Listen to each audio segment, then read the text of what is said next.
বিপিএলের বর্তমান champion Fortune Barishal. প্রতিবারই দল তৈরিতে বেশ চমক দেয় প্রাঞ্জয় জিটি। এবার তার ব্যতিক্রম হচ্ছে না। ডেভিড মিলারের পর এবার বরিশালের জার্সিতে দেখা যাবে পাকিস্তানি তারকা ক্রিকেটার শাহিন আফ্রিদিকে, যা বরিশালের ভক্তদের জন্য বড় চমক বটে।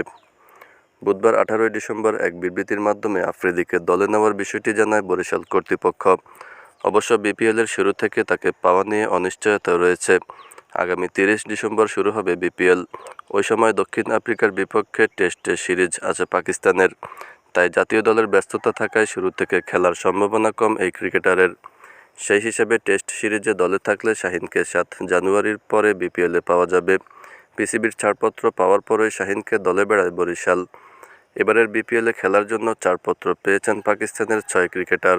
এরা হলেন শাহিন শাহ আফ্রিদি, জাহানদাদ খান, ফাহিম আশরাফ, মোহাম্মদ নওয়াজ, হায়দার আলী এবং ওসমান খান। তাদের মধ্যে বিপিএলের প্রথম দিন থেকে থাকবেন ফাহিম, নওয়াজ, হায়দার এবং ওসমান খান।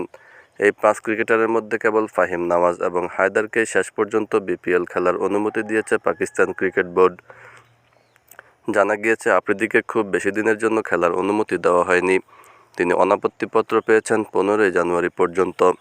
ওসমান খানকেও পুরো সময়ের জন্য অনাপত্তিপত্র দেয়নি পিসিবি। তিনি খেলবেন 25 জানুয়ারি পর্যন্ত।